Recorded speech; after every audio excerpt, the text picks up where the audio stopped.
Hello everyone, আসসালামু আলাইকুম। আজকে আমি সবজি খিচুড়ি রান্না করব। সবজি খিচুড়ি রান্না করার জন্য আমি এই উপকরণগুলো নিয়েছি। সবজি খিচুড়িতে আসলে যত বেশি সবজি দিবেন খিচুড়িটা অত বেশি স্পেশাল বা অত বেশি মজা লাগে। এখন আমি চালের মধ্যে মুগ ডাল দিয়ে ধুয়ে রাখলাম। এখন আমি একটা পাতিলে তেল দিয়ে দিলাম, এর মধ্যে দিয়ে দিলাম পেঁয়াজ কুচি, টমেটো কুচি, দারচিনি আর তেজপাতা দিয়ে আমি ভালো করে নেড়ে চেড়ে নিয়ে এখন এটার মধ্যে রসুন বাটা আর আদা বাটা দিয়ে দিলাম। এখন আমি এটাকে ভালো করে নেড়ে চেড়ে নিচ্ছি। এরপর আমি দিয়ে দিলাম হলুদের গুঁড়ো, ধনিয়া গুঁড়ো আর জিরার গুঁড়ো।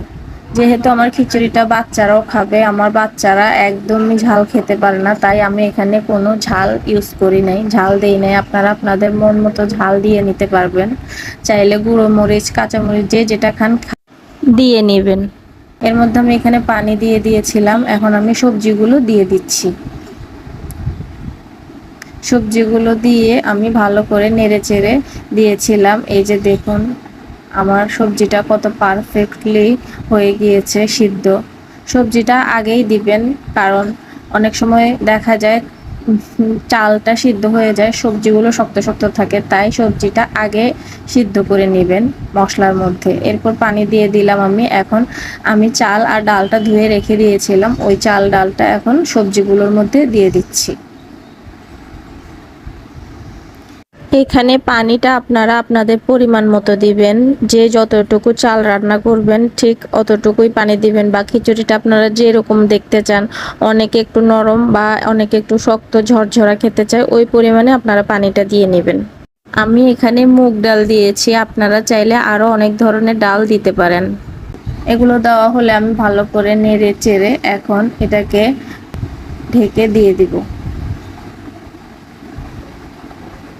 এই যে দেখুন আমার খিচুড়িটা কতটা পারফেক্ট হয়েছে, কালারটাও অনেক সুন্দর দেখা যাচ্ছে।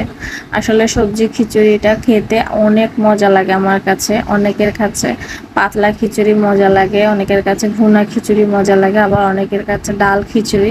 আমার কাছে কেন জানি সবজি খিচুড়িটা অনেক বেশি মজা লাগে, তাই আমি প্রায় সময় বাসায় সবজি খিচুড়িটা রান্না করি। আমার বাসার বাচ্চারাও সবজি খিচুড়িটা প্রচুর পছন্দ করে, আর এইভাবে খিচুড়ি খেলে বাচ্চাদেরও অনেক পুষ্টি হয়।